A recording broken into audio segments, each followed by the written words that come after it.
Muy buenas tardes, bienvenidos a este programa, un programa especial del Mostrador. Así es, como le comentábamos el jueves anterior, el programa de hoy va a consistir en un recopilatorio de las entrevistas que más repercusión tuvieron en nuestras redes sociales, que por cierto, si aún no saben cuáles son, se las recordamos. @el mostrador de Ezequiel López en Facebook e Instagram y @el mostrador de él en Twitter. Así es, bueno, y comenzaremos con las entrevistas políticas que más repercusión tuvieron. Vamos a recordarlas.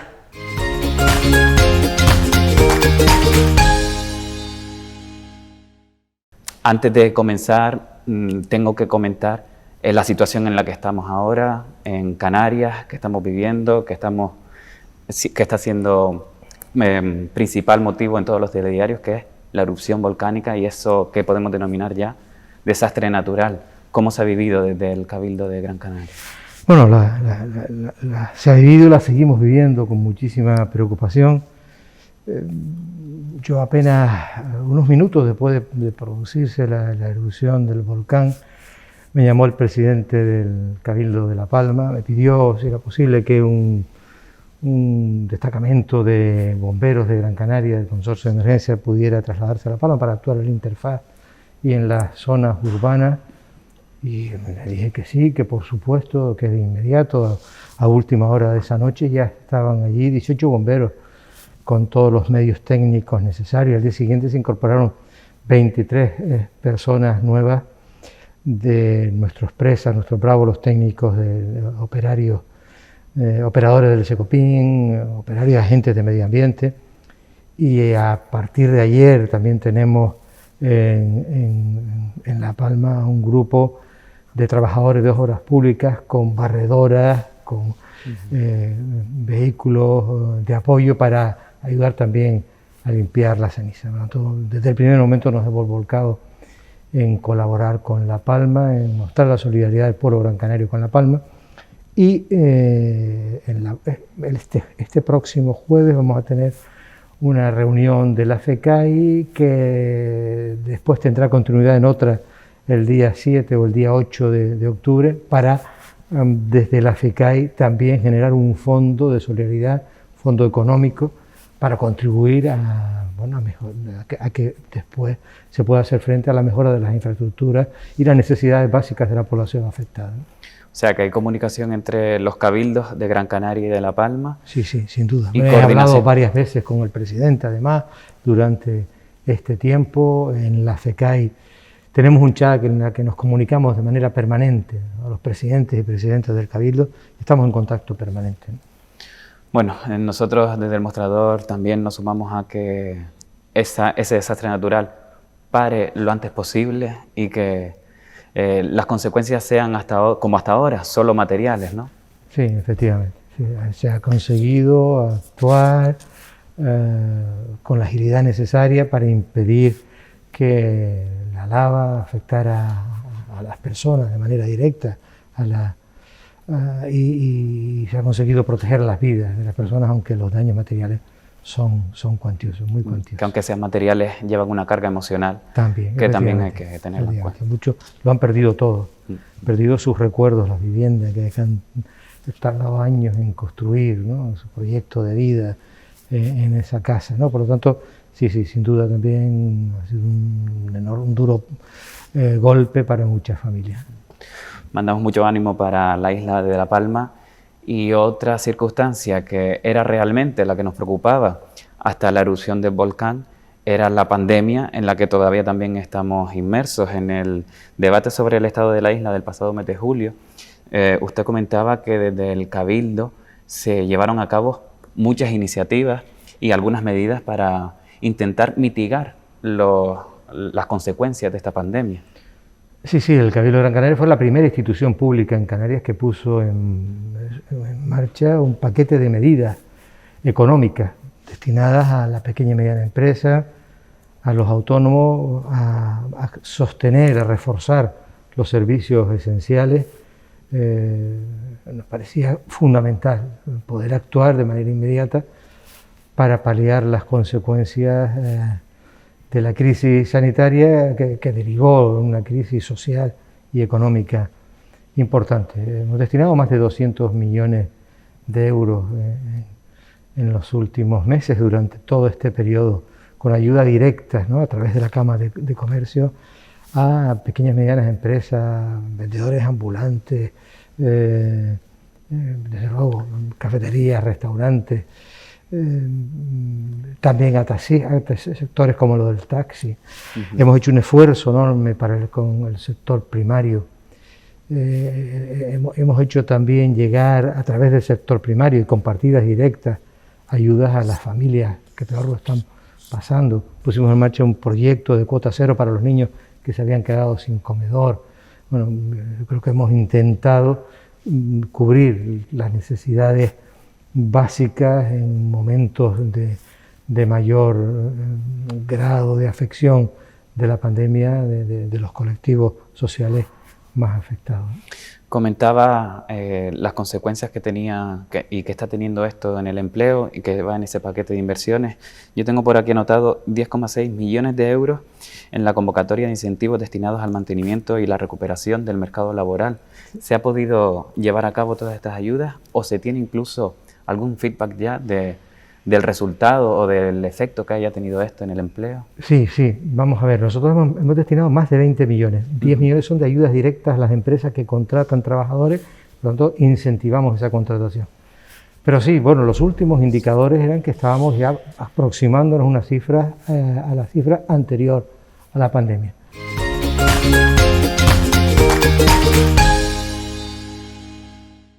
Tenemos con nosotros al consejero de Transición Ecológica, Lucha contra el Cambio Climático y Planificación Territorial, José Antonio Balbuena. Muy buenas tardes. ¿Qué tal? Buenas tardes, un saludo cordial. Muchas gracias, en primer lugar, por venir hasta los estudios de Canal 4 Televisión y por ofrecernos esta entrevista. Bueno, ustedes la oportunidad de poder compartir un rato con ustedes y hablar de lo que ustedes quieran. Bueno, pues empezamos entonces de lo que nosotros queremos y de lo que en realidad preocupa a bastante gente, que es la amenaza que tenemos ahora del cambio climático, que parece que es irreversible ya, una amenaza con la que se ha encontrado su consejería, que ha tenido que ir tomando medidas para intentar adaptarse al escenario que se viene.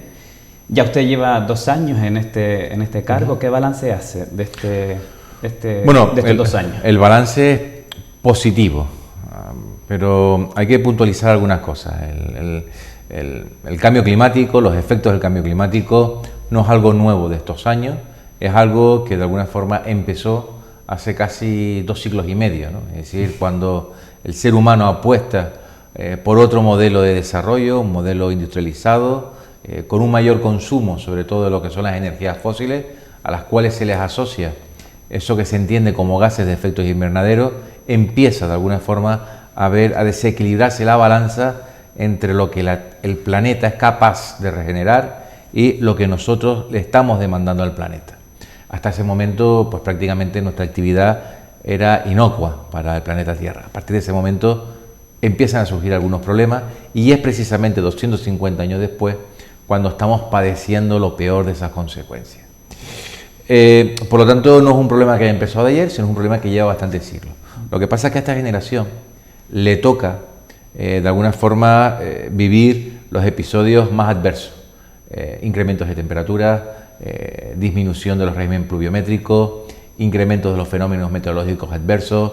Estamos viendo cómo cada día desaparecen 150 especies del planeta Tierra, estamos viendo cómo el nivel del mar empieza a subir, cómo hay zonas del planeta Tierra que sencillamente ya no se puede habitar, vemos escenas extrañas como en Canadá con unas olas de calor cercanas a los 50 grados centígrados. Por lo tanto, nosotros estamos recogiendo los frutos de estos últimos 250 años. Pero es que además esta generación tenemos que ser lo suficientemente responsables para las generaciones que vienen después, y cuando digo después no me refiero a los próximos 20, 30 años, sino las del próximo siglo, puedan ver cómo se revierten los efectos del cambio climático. Por lo tanto, somos la generación que tiene en sus manos decidir si la vida en el planeta Tierra sigue adelante o sencillamente tenemos los años contados. Desde ese punto de vista, las administraciones que tenemos que actuar es una batalla global que se vence con acciones locales. Y en el Gobierno de Canarias nos hemos puesto la acción climática en nuestra agenda política como uno de los puntos más importantes. La acción climática tiene 2 patas. Tiene lo que es la mitigación, es decir, eso que hemos estado haciendo mal, dejar de hacerlo mal, para que se empiecen a revertir los efectos del cambio climático. Eso es mitigar cara al futuro. Lo que hagamos de mitigación, nosotros no lo vamos a ver. Es decir, nosotros Lo vamos a sufrir. mañana, sí, mañana mismo podríamos dejar de emitir gases de efecto invernadero, ser totalmente sostenibles con nuestro planeta Tierra, pero los efectos no se verán hasta el siglo que viene. Seguiremos viendo cómo en los próximos años desaparecen especies, el mar se acidifica, se eleva la temperatura, sigue subiendo el nivel del mar. Eso lo vamos a seguir viendo por muy duro que resulte decirlo. Y después tenemos las medidas de adaptación. Es decir, sabemos que esto va a ir a peor, adaptémonos para que por lo menos los efectos que nosotros vamos a percibir no sean tan duros. Es decir, cuando en invierno, cuando llueve, si salimos a la calle, no salimos vestidos normales como cualquier otro día, nos ponemos un abrigo o un paraguas para adaptarnos a ese clima, para no pasar frío. Pues algo similar, tendremos que adaptarnos a la subida de los mares, tendremos que adaptarnos a esa disminución de la lluvia, y la ley de cambio climático es un punto y seguido, ¿no? Es un punto y seguido o un punto y aparte a lo que no se ha hecho con lo que tenemos que hacer. Ahora toca la tramitación parlamentaria y serán los diputados y diputadas las que tendrán que dar la última palabra. Por lo tanto, el balance es bueno desde el punto de vista de que nos hemos esforzado por de alguna forma introducir en el debate de las administraciones públicas canarias la acción climática como un tema no solo de debate sino de consenso, pero sobre todo definiendo la hoja de ruta sobre lo que hay que hacer y lo que tenemos que dejar de hacer. Casi se ha convertido en un pilar del trabajo del Gobierno de Canarias actualmente, que se ha visto un poco también solapado con la pandemia que habrá afectado a todas las consejerías. Ya que mencionaba la ley de transición ecológica y cambio climático, la ley... Cambio climático y transición energética. Y transición energética. ¿Cuáles son los pilares de esta ley? Porque se aprobó el anteproyecto hace más o menos un año, o justo un año, en noviembre del año pasado. ¿Cuándo se prevé que se termine de aprobar? ¿Y cuáles son los pilares de esta ahora ley? va a entrar en el Parlamento. Por lo tanto, serán el Parlamento, los diputados y diputadas, quienes decidan cuándo se aprueba definitivamente. Nosotros le pedimos al Parlamento de Canarias que hay que aprobarla lo antes posible. No puede ser una ley que se eternice en debates porque sencillamente no podemos esperar. Los pilares básicos es sobre todo conseguir corresponsabilidad de todos. Y cuando digo de todo, administración pública en primer lugar, tenemos que ser ejemplarizantes. Lo que exigimos a la sociedad, nosotros no nos tenemos que autoexigir con mucha más intensidad.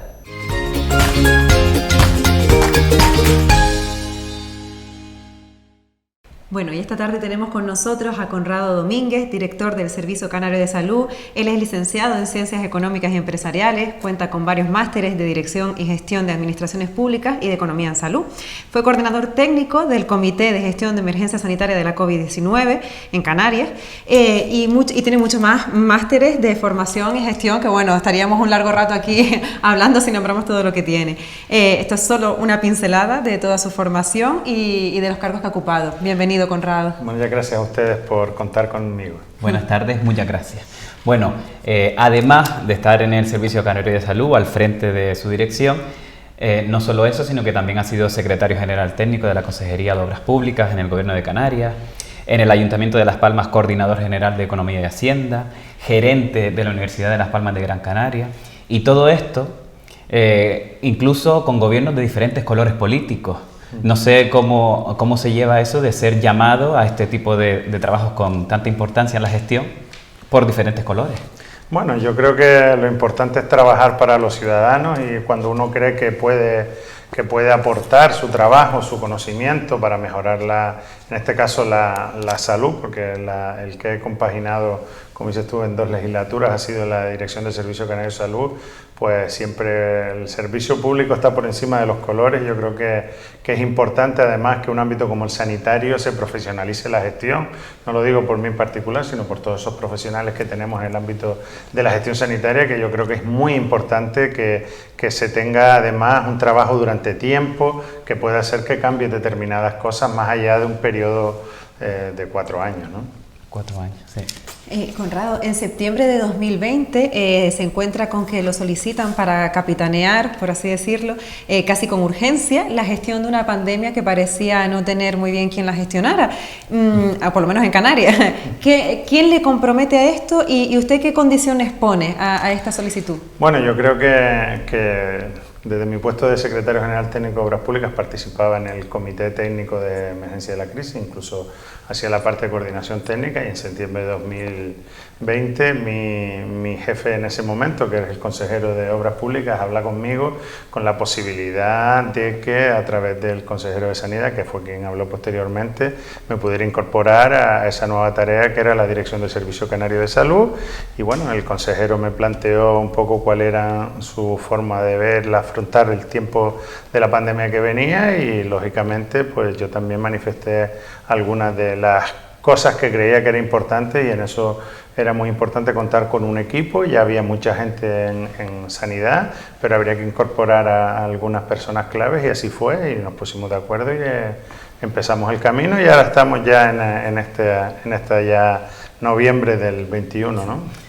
Personas clave para la gestión de esa pandemia, que sabía más o menos que se le venía y necesitaba gente con algunos perfiles sí, a mí no me engañaron. Concretos. A mí no me engañaron, yo sabía dónde iba, lo que me iba a encontrar, y sobre todo la tarea importantísima que teníamos por delante de salir de la COVID, conciliar economía y salud, y a la vez pues afrontar todo lo que no es COVID, que también durante este periodo hemos tenido mucho retraso, ¿no?, por decirlo de alguna manera, en la gestión de las patologías que eran no COVID, y que había que reactivar de nuevo el sistema, convivir con la vacuna, convivir con esa gestión de COVID. Lo que nunca pensamos es que tuviéramos que convivir además con la organización sanitaria de un volcán, ¿no?, que se está haciendo en la isla de La Palma, y que de manera exitosa los profesionales de la Gerencia de Servicios Sanitarios lo están haciendo, también poniendo su granito de arena, ¿no?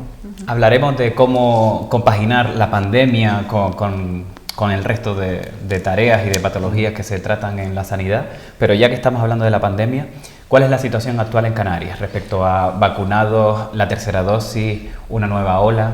Sí, tenemos un nivel de vacunación de dosis completa por encima del 84%, casi el 85%.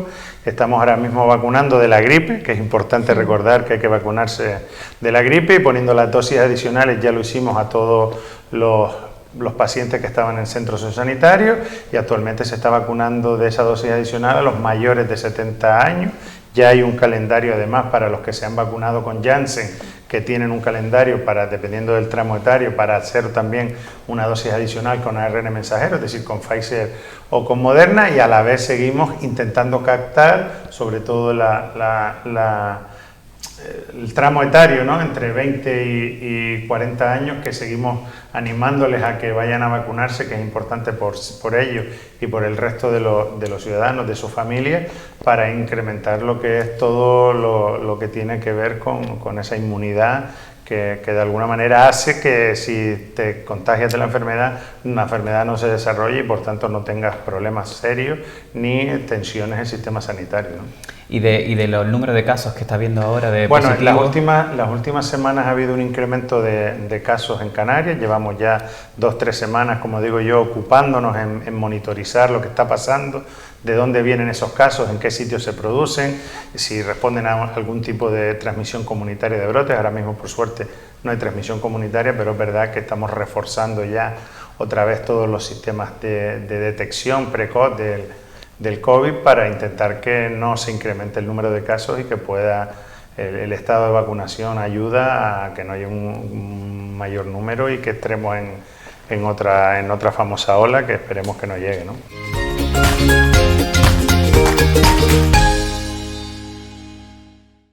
Los que conocen su trayectoria destacan de él su lealtad y su compromiso. Hablamos de Juan Francisco Martel, Juan Martel, concejal de Cultura y Festejos del Ayuntamiento de Telde. Muy buenas tardes, Juan. Muy buenas tardes, Ezequiel. Gracias por venir al mostrador, que hacía tiempo que no nos veíamos. Muchísimas gracias a usted, y efectivamente más de un año sin despachar en el mostrador. Si bien el otro mostrador era en la radio, y ahora pues es un mostrador visible, pero bueno, con la misma esencia. Bueno, Juan Martel es tercer teniente de alcalde también y concejal de Gobierno de Dinamización Económica y Empleo, con la gestión directa de la Concejalía de Cultura y Juventud. Y bueno, podría decirse que Juan Martel es el representante político del centro de Telde. Del centro político. Del centro político. Del sí, centro político. No del casco de Telde. No del casco, aunque he vivido en el casco. También. He vivido en el casco, pero soy un hombre más de campo, más de medianías y cumbre, porque ahí nací, ahí vivo actualmente y ahí quiero morir, en esa parte del municipio. Si bien es verdad que en Telde, en cualquier lugar que estás, pues te puedes sentir muy bien, porque Telde tiene la ventaja que con sus 102 kilómetros cuadrados tiene de todo. Tenemos 15 kilómetros de costa, tenemos monte, tenemos campo, tenemos, ya digo, buenas playas, el casco de la ciudad yo creo que es único, San Francisco, San Juan, comercialmente también Telde tiene de todo, estamos en el lugar privilegiado de la isla de Gran Canaria, por ahí pasa el corredor que une la isla con el norte con el sur, tenemos el aeropuerto, sí, no creo que podemos pedir más. No hay duda de que Telde es una buena ciudad. Ahora vamos a hablar un poquito de la ciudad, pero el centro político sí lo tenemos garantizado con Juan Martel. Sí, por supuesto, yo soy un hombre moderado, un hombre que no, siempre he pensado que, si bien es verdad que las ideologías últimamente pues han ido perdiendo cierta consistencia, pero yo creo que en la moderación está la clave.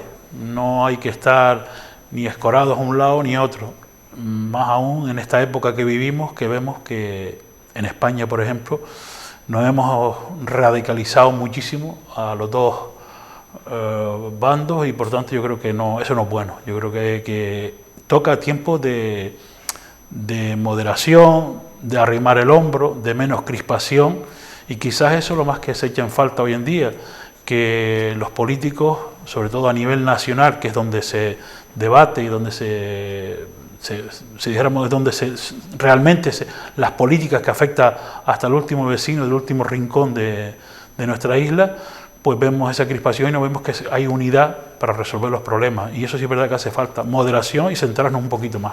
Bueno, esto de la moderación entiendo que no será nada nuevo para Juan Martel, porque ¿con cuántos alcaldes y alcaldesas ha vivido usted su condición de concejal en el Ayuntamiento de Telde?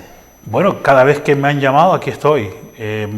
También he estado gobernando y me he tenido que ir del gobierno, o sea que esas han sido las menos ocasiones, pero creo que alrededor de 3 o 4 alcaldes de diferentes ideologías, diferentes pactos, y siempre pues manteniéndome fiel a mis principios.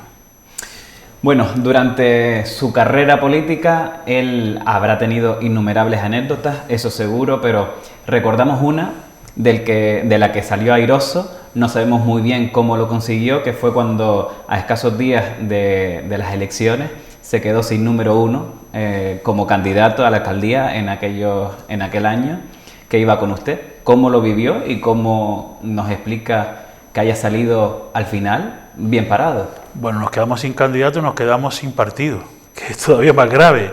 Nos quedamos sin partido en aquel momento porque el partido tomó una decisión a espaldas del municipio, de un pacto, y bueno, pues nos vimos a poquitos días de cerrarse ya en el plazo para presentar las candidaturas en la Junta Electoral, sin organización política, sin candidatura y sin nada. O sea, todo el trabajo que habíamos hecho durante 4 años se tiró a la basura pues en segundo. Pues ¿cómo arrancamos? Pues recuerdo que una vez que ya sucedió toda esta historia, nos reunimos toda la candidatura, que ya estaba ya formada, y decidimos, pues mire, o nos vamos para casa o ¿qué hacemos? Y de manera unánime, pues todos decidimos que vamos a apostar por seguir adelante. Y en aquel momento nos llamó en este caso, Lorenzo Olarte, que tenía una sigla, Coalición de Centro Democrático, y nos dijo, oye, yo tengo unas siglas y vamos, pueden presentarse, pero claro, ni las siglas las conocía, ni teníamos tiempo para formarlas, o sea, era algo muy, muy, muy complejo, era algo suicida, o sea, y bueno, y decidimos todo, pues seguir adelante. No teníamos ni para repartir votos, no teníamos, ya nos quedamos sin cartelería, nos quedamos sin absolutamente nada. Era una cuestión de decir, pues bueno, pues ya que estamos, seguimos. Los votos que habían eran los que aparecían allí en las urnas y puntos, nada más. Y nada más. O sea, las urnas y algunos que repartimos, pero de un solo sobre, porque ten en cuenta que a las elecciones se presenta pues a nivel municipal, cabildo, claro, Parlamento de Canarias. Y no sé si en aquel entonces también, no, en aquel entonces no era el Parlamento que es cada 5 años, el Parlamento Europeo.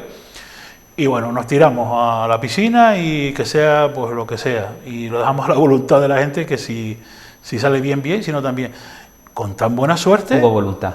Que hubo muchísimas personas, más de 3.000 personas que nos acompañó en esta aventura.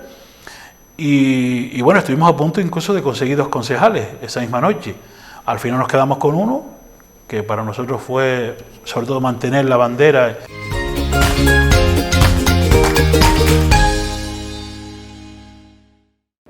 Finaliza un año en el que el alma del archipiélago canario está en La Palma.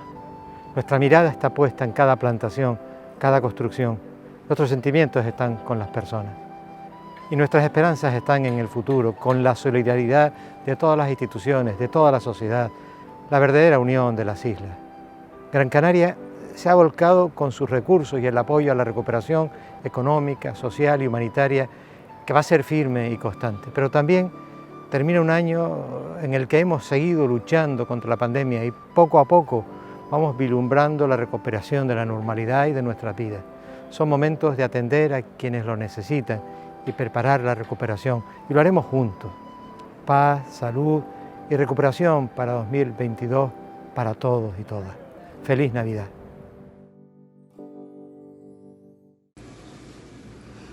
Hola, soy Naira Alemán, portavoz del Grupo Parlamentario Socialista, y quería aprovechar estas fechas para desearles feliz Navidad y un próspero año 2022, que el año que viene sea por fin un buen año. A todos los espectadores del mostrador, felices fiestas.